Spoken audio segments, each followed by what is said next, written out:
Hello guys, இன்னைக்கு நம்ம kaiju number 8 அப்படின்னு புதுசாக ரிலீஸ் ஆன ஒரு ஆனிமி பார்க்க போகிறோம். காய்ஜூ நம்பர் 8ல் சீசன் 1 எபிசோட் 1.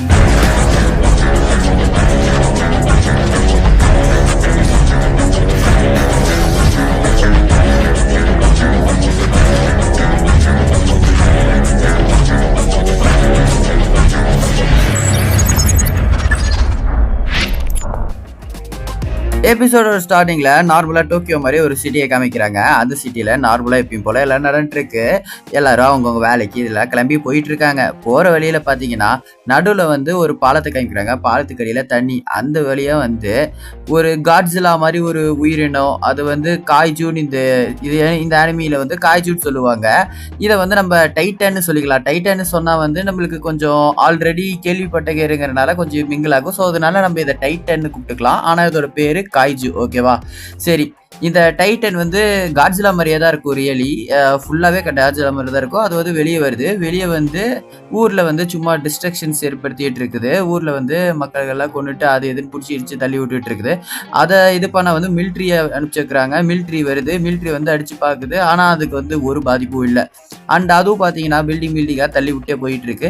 அண்ட் ஸ்பெஷல் ஃபோர்ஸ்லேருந்து வராங்க. அந்த ஸ்பெஷல் ஃபோர்ஸ் என்னன்னா டிஃபென்ஸ் ஃபோர்ஸும்பாங்க, காஜ் டிஃபென்ஸ் ஃபோர்ஸ். ஸோ அதுலேருந்து வராங்க. அதுலேருந்து அவங்க இறங்கின உடனே மாசா இறங்கி ஒரு பெரிய துப்பாக்கி எடுத்து நேராஜோட நெஞ்ச பொளந்து போட்டு தள்ளிடுறாங்க. போட்டு தள்ளனோடனே காய்ஜூ நம்பர் 8ன்னு இங்க நம்மளுக்கு டைட்டில் போட்டுடுறாங்க. அந்த சீனை கட் பண்ணிட்டு பார்த்தோம்னா அடுத்த சீக்வன்ஸ்ல ஒரு வண்டி நிக்குது. வண்டி நின்று ஒரு மாதிரி செட்டப்ஸ் எல்லாம் ரெடி பண்ணிட்டு இருக்காங்க. என்னன்னு பார்த்தா அந்த மிருகத்தை கொண்டாங்களா, அவ்வளவு பெரிய மிருகம்ல. ஸோ அந்த இடத்த கிளீன் பண்றதுக்காக வேலை செய்ய ஆரம்பிக்கிறாங்க. ஸோ அதுக்காக எல்லா செட்டப்ஸும் நடந்துட்டு இருக்கு. ஸோ அது நடக்கவே அப்பதான் அந்த இடத்துல தான் நம்ம ஹீரோ வேலை செய்யறாரு. ஸோ அவரை காமிக்கிறாங்க. அவரு பாத்தீங்கன்னா அவர் அந்த இடத்துல கிளீனிங் டீம்ல இருக்காரு. ஸோ அவரு அப்படியே கிராஷ் பண்ணி வராங்க. அந்த இடத்துல நிறைய வேலைகள்லாம் நடந்துட்டு இருக்கு. அந்த இடத்துல அவங்களுக்கு வரவேற்பெல்லாம் கொடுத்து அந்த டிஃபென்ஸ் டீமில் இருக்கிறவங்கள பாராட்டிட்டு இருக்காங்க.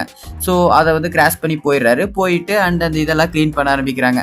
க்ளீன் பண்ணுற இடத்துல வேலை செஞ்சுட்டு இருக்காரு நம்ம ஹீரோ. க்ளீன் பண்ணிட்டு இருக்கும்போது அப்படியே பேசிகிட்டு இருக்காரு. அவங்களுக்குலாம் இந்த மாதிரி பாராட்டு கிடைக்கும். ஆனால் இதெல்லாம் முடிச்சதுக்கப்புறம் நாங்கள் தான் இவ்வளோ இது பண்ணி நிறைய ஹெல்ப் பண்ணுறோம். ஆனால் எங்களுக்கு இவ்வளோ நாள் ஸ்பெண்ட் பண்ணி வேலை செஞ்சு ஹெல்ப் பண்ணுறோம். ஆனால் எங்களுக்கு எந்த பாராட்டும் கிடைக்காது. ஆனால் அதுக்குள்ளே தான் எங்களுக்கு கவலை இல்லை. இருந்தாலும் நாங்கள் இதை பண்ணுவோம் அப்படின்ற மாதிரி பேசிகிட்டு இருக்காரு. பேசிக்கிட்டு அண்ட் இதெல்லாம் எடுத்து ஒர்க் பண்ணிட்டு இருக்காரு. அந்த இதில் ஒரு இது வழியா ஆசிட் பேக் இந்த மாதிரி இது ஒருத்த தெரியாமல் தூக்கிடுறான். தூக்குனதுல அந்த இடத்துல அந்த இதோட உடஞ்சி அதுல ஆசிட் மேலே ஊற்றி அது பிளட் மாதிரி தான் இருக்கு. ஊற்றி பயங்கரமா எரிஞ்சு போச்சு. அவனோட கால் லைட்டா டேமேஜ் ஆயிடுச்சு. ஓகே, அதான் ஹீரோ பாக்குறாரு. பார்த்து முடிச்சுட்டு நெக்ஸ்ட் அவரோட மேனேஜர் கூப்பிடுறாரு. கூப்பிட்டு, தம்பி உனக்கு வேற ஒரு இடத்துல வேலை இருக்கு, வாப்பா தம்பி அப்படின்னு கூப்பிடுறாரு. கூப்பிட்டு கூட்டிட்டு போகும்போது பார்த்தா கட்சியில குடல் தெரியுமா, குடல்ல கிளீன் பண்ணும், அவதான் கட் பண்ணி இது பண்ணுன்னு சொல்லிட்டு அந்த வேலைக்கு கூப்பிட்டு போறாரு. ஸோ அவனு ஐயோ அப்படின்னு சொல்லிட்டு வேலை செய்யறான். ஸோ வேலை செஞ்சு முடிச்சுட்டு அப்புறம் அடுத்த சீன் கட் பண்ணா பெட்ல படுத்துட்டு இருப்பான். அப்பா வேலை முடிஞ்சிச்சு, ஆனா முடியல, குடலை புடுங்குதுலாத்தன்னு சொல்லிட்டு பேசிக்கிட்டு இருக்கான். ஸோ பேசும்போது அந்த பேக்ரவுண்ட்ல நியூஸ் வருது. நியூஸ்ல அந்த டீமோட லீடர் ஒரு பொண்ணு. அவ தான் நம்ம ஹீரோயின். ஆக்சுவலி அவ நம்ம ஹீரோவோட ஃப்ரெண்டா இருந்திருப்பா. ரெண்டு பேரும் சேர்ந்து தான் அந்த டீம்ல சேர ஜாயின் பண்ண ட்ரைனிங் இதெல்லாம் எடுத்து எக்ஸாம்ஸ்லாம் அட்டென்ட் பண்ணியிருப்பாங்க. ஸோ அதெல்லாம் ஞாபகப்படுத்தி பார்க்குறான். அண்டு பார்த்துட்டு அவளை புகழ்ந்து பேசிக்கிட்டு இருக்காங்க. இந்த வயசுல லீடர் ஆகியிருக்கா அந்த மாதிரிலாம். ஸோ அதை பார்த்துட்டு அப்படியே ஆஃப் பண்ணிடுறான். ஆஃப் பண்ணிட்டு ஐயோ நான் மறந்தே போயிட்டேனே, நாளைக்கு வேற வேலை இருக்கேன், அதை பத்தி மறந்துட்டு இதை பத்தி யோசிச்சுட்டு இருக்கேன் அப்படின்னு சொல்லிட்டு அவ குழம்பிட்டு அப்புறம் படுத்துறான். படுத்து தூங்கிட்டு காலையில் எழுந்து போயிட்டு காலையில் எப்பயும் போல வேலை செய்ய ஆரம்பிச்சிடலாம். வேலைக்கு போற இடத்துல அந்த இடத்துல பார்க்கறான். பார்த்தா அந்த இடத்துல இன்னொருத்த புதுசாக ஜாயின் பண்ணியிருக்கான். அவன் இவனோட ஜூனியராமா. ஸோ அவன்கிட்ட நல்லா பேசுகிறான். நீங்கள் இந்த மாதிரி ட்ரை பண்ணுறதுக்குல அதெல்லாம் பற்றி பேசிக்கிட்டு சரி ஓகேன்னு வேலைக்கு போகலான்ட்டு வேலைக்கு போகிறாங்க. அங்கே போய் வேலை செய்யும்போது அவன் வேலை செய்கிற அதே இடத்துல அவனோட ஜூனியரை இறக்கி விட்டுறாங்க. ஸோ அந்த இடத்துல இந்த குடலை எல்லாத்தையும் க்ளீன் பண்ணிட்டு இருக்கான். ஸோ க்ளீன் பண்ணும்போது கப்பு தாங்கலை. கடைசியில் டின்னருக்கு லஞ்சுக்கு உட்காடுறாங்க. லஞ்சுக்கு உட்காந்து 2 பாத்திரம் சாப்பிட முடியல. ஸோ சாப்பிட முடியல. அவன் பார்த்துட்டு ஜூனியருக்கு பார்த்துட்டு அவனுக்கும் ஹெல்ப் பண்ணுற மாதிரி ட்ரை பண்ணிட்டு அப்புறம் பேரும் விளையாட ஆரம்பிச்சிடுறாங்க. சண்டை போட விளையாட்டு சண்டை போடுறாங்க. ஸோ சண்டை போட்டு முடிச்சுட்டு நெக்ஸ்ட் வந்து வேலை செய்ய கிளம்பிடுறாங்க. வேலை செய்யறது அதே மாதிரி தான், ஜாலியா எல்லாரும் விளையாண்டே வேலை செய்யறாங்க. ஸோ எல்லாரும் வேலை செஞ்சு முடிச்சு அந்த மாதிரி சுச்சுவேஷன்ல இருக்கும்போது முடிச்சுட்டு எல்லாம் கிளம்புறாங்க. கிளம்புறப்ப வந்து கடைசியா ஹீரோ மட்டும் அந்த இடத்துல நின்று பார்த்துட்டு இருக்கான். பார்த்துட்டு இருக்கும்போது பின்னாடி இருந்த அந்த பையன் வந்துட்டு, எனக்கு ரொம்ப தேங்க்ஸ், என்னதான் நீ வந்து விளையாட்டுத்தனமா ஏதோ பண்ணியிருந்தாலும் ஆனாலும் அது எனக்கு வந்து ஒரு ஹெல்ப்ஃபுல்லா இருந்துச்சு, எனக்கு சாப்பிட ஹெல்ப் பண்ணுச்சு அந்த குடலை பிடுங்குற நாத்தத்துலையோ அப்படின்னு சொல்லிட்டு. நெக்ஸ்ட் வந்து சரி ஓகே சொல்லிட்டு அப்புறம் வந்து இந்த 38 வயசு வரைக்கும் இது இருக்குது, ஸோ இப்பயும் நீ வந்து அந்த டிஃபென்ஸ் ஃபோர்ஸில் ஜாயின் பண்ணலாம் அந்த மாதிரி சொல்லி மோட்டிவேட் லைட்டாக பண்ணி விட்றான். பேசிட்டு அப்புறம் வந்து இல்லை நான் இதுக்கு ஒன்று பேசுகிறேன், நான் உனக்கு பற்றி எனக்கு கவலையே சொல்லிட்டு கிளம்புறான். ஸோ கிளம்பும் போது பார்த்தா அவன் ஜூனியரை வந்து இன்னொரு டைட்டன் திடீர்னு அங்கேருந்து நிலத்தை உடச்சிக்கிட்டு வருது. ஸோ அதை பார்த்தோன்னே டக்குன்னு நம்ம ஹீரோ போய் காப்பாற்றி பயங்கரமாக காப்பாற்றுறான். ஸோ அதுக்கப்புறம் வந்து நீ டிஃபென்ஸ் ஃபோர்ஸில் இன்னும் ஜாயின் பண்ணுற ஆசையோட எக்ஸாம்ஸ்லாம் அட்டன் பண்ணி தான் இருக்க, நீ கிளம்புன்னு சொல்லிட்டு ஓடிப்போன்னு சொல்லி அனுப்பிச்சுக்கிறான். போய் வந்து டிஃபென்ஸ் ஃபோர்ஸ் கிட்ட இன்ஃபார்ம் பண்ணிட்டு ஸோ அந்த பையனை ஓடி போயிடணுன்னே நம்ம ஹீரோவும் அதை போய் திரும்பி முறைச்சு பார்த்துட்டு அதுகிட்ட இருந்து தப்பிச்சு ஓட ஆரம்பிக்கிறாரு. ஓடுறாரு பயங்கரமாக பில்டிங் மேலே இருந்தெல்லாம் கீழே ஜம்ப் பண்ணி ஓடுறாரு. கடைசியில் ஆனால் ஒரு இடத்துல மாட்டிக்கிறாரு.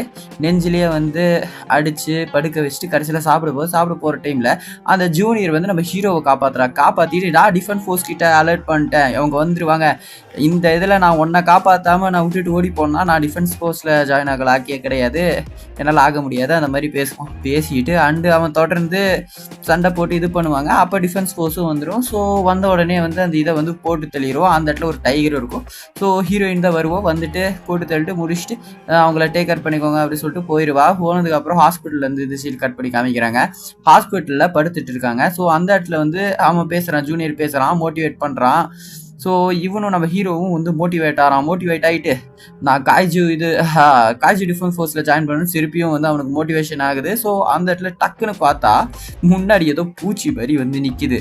அந்த பூச்சியை பார்த்துட்டு அப்படின்னு சொல்லிட்டு ஒரு மாதிரி பார்த்துட்டு இருக்கா, என்ன அது இது அப்படின்னு. ஸோ அதை பார்த்து ஷாக்கில் இருக்கும்போது டக்குன்னு அது வந்து இவனை கண்டுபிடிச்சிட்டோம் அப்படின்னு சொல்லிட்டு அது செல்லுது பேசுகிற மாதிரி காமிக்கிறாங்க. ஸோ டக்குன்னு போயிட்டு வாய்க்குள்ளே போந்தோடனே பையன் துடிச்சு கதறிட்டு அண்டு தென் பார்த்தீங்கன்னா அவனும் ஒரு காய்ஜுவாக மாறிடுறான். ஒரு மாதிரி டிஃப்ரெண்ட்டாக காமிக்கிறாங்க. ஸோ காய்ஜுவாக மாறிடுறான். அப்புறம் அவனோட ஜூனியரோ வந்து பார்த்துட்டு என்னது சொல்லிட்டு 2 பேரும் ஷாக் ஆகி கத்துறாங்க. 2 பேரும் கத்திக்கிட்டு அதுக்கப்புறம் கிட்டத்தட்ட சீல காமெடியாக இருக்கும். ஸோ கத்திக்கிட்டு அப்புறம் சைடில் திரும்பி பார்த்தா அந்த சைடு ஒரு கிளம்ப வந்துட்டு காய்ஜு இது சொல்லிட்டு காய்ஜி இருக்கு இங்கே ஒரு காய்ஜு சொல்லிட்டு கால் பண்ணி சொல்லிடுவான், அதாவது டைட்டன்ட்டு. ஸோ சொன்ன உடனே இவங்க 2 பேரும் கத்திக்கிட்டு பேக்கில் சீன் போகுது. ஸோ அதோட இந்த எபிசோட் முடியுது. அதாவது என்ன அந்த சீன்ல பேக் போய் கத்துவாங்கன்னா, சீனியரு இங்கிருந்து ஓடிரு, அவர் டிஃபென்ஸ் ஃபோர்ஸுக்கு அப்ளை கால் பண்ணிட்டாரு, ஸோ அதனால வந்தாங்கன்னா அவரை பிடிச்சி கட்டிடுவாங்க, ஸோ ஓடிரு அப்படின்னு சொல்லிட்டு பயந்து கத்துறாங்க. ஸோ அதோட இந்த எபிசோட் முடியுது. இந்த எபிசோடுக்கு ஒரு போஸ்ட் கிரெடிட் சீனும் இருக்கு. அந்த சீக்வன்ஸை வந்து நான் ஷார்ட்ஸ் அப்லோட் பண்ணி எண்ட் ஸ்கிரீன்ல கொடுக்குறேன், கிளிக் பண்ணி பார்த்துக்கோங்க. சரி ஓகே கைஸ், இந்த வீடியோ பிடிச்சிருந்துச்சுன்னா உங்களுக்கு ஸ்கைஃபர்ஸ்குள்ள இருக்கிற எல்லா வீடியோஸும் பிடிக்கும். இன்னும் நிறைய அனிமேஸ் நாங்கள் அப்லோட் பண்ணிட்டுருக்கோம் நம்ம சேனலில். ஸோ கண்டிப்பாக அது எல்லாத்தையுமே செக் அவுட் பண்ணி பாருங்கள். ஸோ ஓகே கைஸ், மறக்காமல் சப்ஸ்கிரைப் பண்ணிட்டு போங்க. பாய்.